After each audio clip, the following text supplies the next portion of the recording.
They stood naked and shivering in the damp morning chill as other women, newly purchased, joined them. They weren't slaves with a span of months or years ahead of them. They were the women of a people being punished for spurning Rome. Driven on foot from Thrace, abused over every mile to see Roman might for themselves. Men went to the arena to die fighting in it. Their women, she was told, were to go to the arena as well, but not to fight, just to die.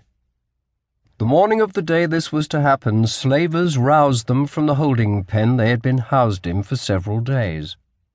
She didn't know it then, but she was in the ludus of Gnaeus Cornelius Lentulus Vartia.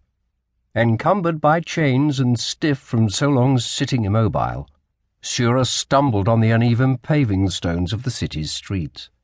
She had never seen a city so large, so choked with humans living piled on top of one another. There was nothing like this place in all of Thrace. They were taken to a great arena, a structure several stories high. Gardens of flowering plants surrounded it, pools of water with walkways between them. This was the moment she felt the filthiest, beside clear water and living plants, the fragrance of flowers floating on the air and the low hum of the insects that worked among them. It was the first place of beauty she had seen in the city, but it was a lie. They descended into a gaping mouth that led down into a network of tunnels under the arena, corridors full of wretched, chained, barely human things. The guards stuffed them in with others and left them. It was a long wait, long enough for her to think of many ways she might be killed. As if to help her visions of torture, a voice began speaking in Greek, a language she knew. She couldn't tell where among the bodies he was, but could hear him clearly enough. He said that once he had seen a funeral game in Rome. That one began with stunted men pretending to fight over a stunted woman. The men chased one another around the arena, dodging things thrown by the crowd, looking ridiculous with their wooden swords. In the end, the men joined forces and attacked the woman.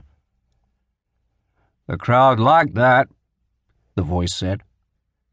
Sura tried not to listen to him, but her mind took in pieces of what he said. Images of the condemned tied to posts, whipped until they were raw, almost insensible. Slaves hunted by leopards and lions, others doused in oil and set afire. Men made to fight without armor, each slash or thrust cutting deep. And then a guard was yelling at them. Sura didn't understand his Latin, but it didn't matter. He yanked their chains and dragged them into motion. Other men joined him, men who had leave to kick and punch the women.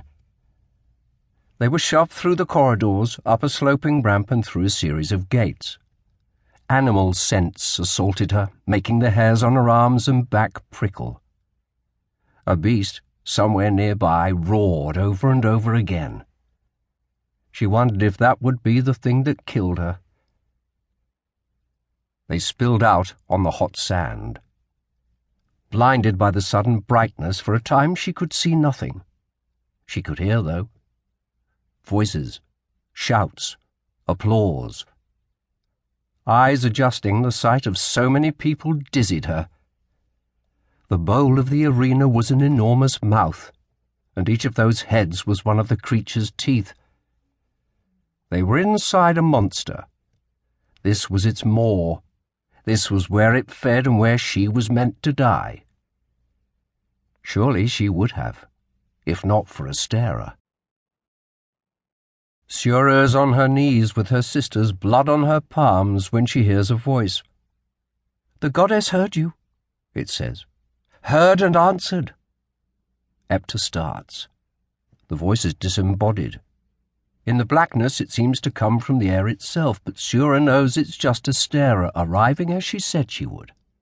"Touch my hand," Astera says. All three women clutch at Astera's hand, which she has thrust through the bars, until Spartacus appears, holding a small lamp. This is the man whom Astera saw in a dream before she saw him in waking life.